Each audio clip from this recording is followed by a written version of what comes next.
Salmo 139 diz assim: Senhor, tu me sondas e me conheces. Sabes quando me sento e quando me levanto, e de longe percebes meus pensamentos. Sabes muito bem quando trabalho e quando descanso, e todos os meus caminhos são bem conhecidos para o Senhor. Antes mesmo que a palavra me chegue à língua, tu já conheces inteiramente. Tu me cercas por trás e pela frente, e pões a tua mão sobre mim. Tal conhecimento é maravilhoso demais e está além do meu alcance. É tão elevado que eu não posso atingir. Para onde eu poderia escapar do teu espírito? Para onde eu poderia fugir da tua presença? Se eu subir aos céus, lá estás. Se eu fizer a minha cama na sepultura, também lá estás.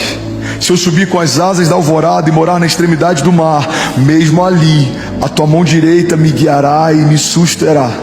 Mesmo que eu dissesse que as trevas me encobrirão e que a luz se tornará noite ao meu redor, verei que nem as trevas são escuras para ti.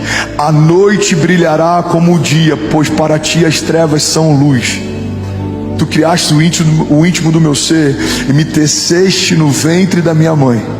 Eu te louvo porque me fizeste de modo especial e admirável. As tuas obras são maravilhosas.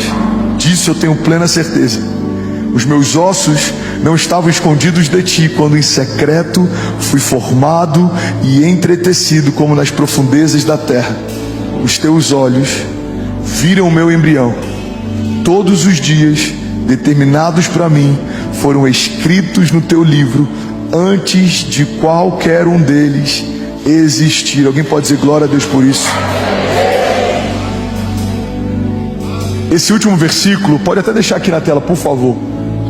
Ele gera paz para muita gente, mas ele deixa muita gente em crise também. Quantas vezes eu já fui questionado sobre o livre-arbítrio, sobre essa relação entre o livre-arbítrio e a soberania de Deus. Como que Deus estabeleceu todas as coisas para mim e ainda assim eu tenho liberdade? Se tudo já está definido, tem pessoas que caem na graça justamente por ter um entendimento equivocado a respeito dela. Se tudo já está definido, eu posso ter a conduta que for, eu posso caminhar do jeito que for, e vai acontecer o que Deus já desenhou para que acontecesse. Mas o livre-arbítrio, ele funciona como alguém que embarcou num voo e tem um destino final determinado, mas a qualquer momento você pode pular pela porta de emergência e seguir um caminho paralelo. Se você estiver onde Deus te estabeleceu, se você fizer o que Deus te pediu para fazer, vai se cumprir o que Deus já desenhou a teu respeito. Mas temos liberdade de abortar os sonhos de Deus. Temos liberdade de não permanecer no lugar que o Senhor nos plantou. Temos liberdade de abrir mão das promessas de Deus. Se nós permanecermos no lugar que o Senhor nos plantou, vai acontecer aquilo que o Senhor já preparou para nós. Olha o que a palavra de Deus diz, Salmo 139:16: os teus olhos viram o meu embrião. Todos os dias determinados para mim foram escritos no teu livro, antes de qualquer um deles existir. É por isso que a igreja de Jesus não tem sentido caminhar de forma ansiosa. A ansiedade nada mais é do que uma preocupação em relação ao futuro. Estamos tão preocupados em relação ao futuro que a gente começa a ficar ansioso no tempo presente. A ansiedade é uma expressão de dúvida, de inquietação, de insegurança. Mas se entendemos que Deus já está no nosso futuro, esperando a gente chegar, não há espaço para imaginarmos um futuro com Deus que seja pior do que a minha estação anterior. Irmão, toda nova estação que o Senhor te chama para viver, é o próprio Deus que vai te receber quando você chegar. E essa é a garantia de que o nosso amanhã vai ser melhor do que hoje. Eu não estou dizendo que vai ser mais fácil, eu não estou dizendo que todas as coisas vão acontecer no nosso tempo, mas eu preciso ter a firme convicção de que se o Senhor está na próxima estação que eu vou entrar, essa próxima estação vai ser marcada por sinais e maravilhas. Essa estação vai ser marcada por provisão sobrenatural. Por quê? Porque é isso que eu posso esperar de Deus, é isso que Ele carrega. Ele é o Deus da provisão, Ele é o Jeová Jireh, Ele é o Jeová Rafa, Ele é o Deus que cura, Ele é minha justiça, Ele é minha bandeira, Ele é minha confiança. segurança, Ele é meu torre forte, Ele é meu refúgio, Ele é minha fortaleza, Ele é minha garantia. É Ele quem fala a coisa a meu respeito quando ninguém ainda falava. É Ele quem tem pensamentos de paz, mesmo que inimigos possam me cercar. É Ele quem me guarda, é Ele quem me protege. Eu estou escondido debaixo das suas asas. Então, se eu creio que Deus me chamou para uma nova estação, eu sei que o meu amanhã vai ser melhor que hoje. Por que, André? Porque o ano que vem vai ser melhor do que esse ano? Não, o ano que vem pode ser 10 vezes pior do que esse ano, mas o Deus que está me esperando na próxima estação não mudou, o seu caráter não mudou. Ele continua sendo bom, Ele continua sendo Pai, Ele continua sendo Deus, Ele continua tendo provisão, Ele continua tendo graça, Ele continua tendo milagres. Alguém comigo aqui, pelo amor de Deus.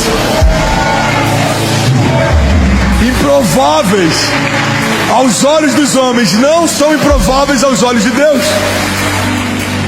Deus já desenhou coisas a seu respeito. Não estava nos meus planos Alphaville até 2022, mas já fazia parte dos planos de Deus. Não estão nos meus planos os próximos 10 anos, mas já fazem parte dos planos de Deus.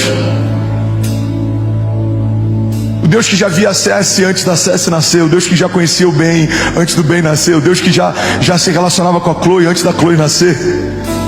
É o Deus que fez o André antes do André nascer, é o Deus que gerou a Kézia antes da Kézia nascer. Quando uma família se estabelece, é uma expressão de um projeto de Deus que já existia. Deus viu você, Deus vê você. Pega isso aqui, irmão, em nome de Jesus. Deus viu você, Deus vê você. Agora, improváveis precisam aprender a lidar com dores de crescimento. Improváveis precisam lidar com indiferença.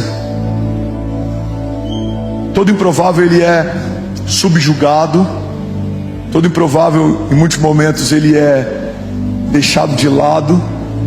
Ele enfrenta momentos de invisibilidade. Ele enfrenta momentos de indiferença. Ele enfrenta momentos de comparação. Só que se você pegar uma semente, você vai perceber que a estação mais poderosa que uma semente vive é uma estação de invisibilidade. Quando a gente planta uma semente na terra e a gente não consegue mais enxergá-la, é nesse lugar que uma explosão vai acontecer. Tudo que acontece com uma floresta, um dia passou por uma estação de invisibilidade, quando aquilo tudo era apenas uma semente. Tudo que está sendo gerado em secreto, em algum momento se torna público. Tudo que Deus está falando com você quando ninguém ouve, em algum momento Ele vai falar a teu respeito para que todos possam ouvir. Jesus, quando é batizado, uma voz do alto diz: esse é o meu filho em quem eu tenho o meu prazer. Aquilo que ele ouvia no seu íntimo, agora toda a criação ouve. Você está comigo? Diga amém. Então, entenda isso. Ser o improvável de Deus significa enfrentar estações de indiferença na terra. Os irmãos de José não achavam o máximo os sonhos de José. Os irmãos de Davi não acharam o máximo a unção de Davi. A família de Abraão não achou o máximo o chamado de Abraão. Se você é improvável, entenda, não são só flores. Existe uma graça sobrenatural sobre aqueles que decidem viver a vontade de Deus.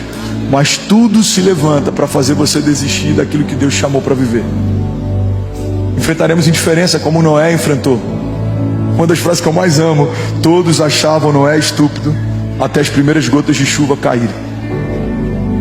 Um homem louco construindo algo sem sentido, até que um dia aconteceu o que Deus disse que aconteceria. A gente vai ter que enfrentar indiferença como Noé, a gente vai ter que enfrentar injustiça como José, a gente vai ter que enfrentar levante como Davi. Em um momento Davi está tocando a harpa para que o rei durma, em outro momento ele está sendo perseguido pelo rei em meio a desertos. Improváveis não são livrados por Deus dos processos, mas são guardados por Deus no meio das batalhas. Deus não vai necessariamente te livrar de um deserto, mas Ele vai te livrar no deserto. Deus não vai necessariamente te livrar de uma tempestade, mas Ele vai te livrar na tempestade. Deus não vai necessariamente te livrar de um gigante, mas Ele vai te livrar na presença do gigante. Prováveis de Deus não são homens que são isentos das crises, dos processos. Não, pelo contrário. Deus sempre usa homens marcados para marcar. Deus sempre usa homens que foram feridos e sarados para sarar. Deus sempre usa homens que foram quebrados e restaurados para restaurar. Porque as suas cicatrizes te dão autoridade para ministrar sobre o outro. Quando alguém estiver passando uma crise de qualquer tipo, você vai falar: olha para qualquer uma das minhas cicatrizes, elas expressam o que Deus fez na minha história, e elas são uma garantia de que Deus pode fazer na sua também.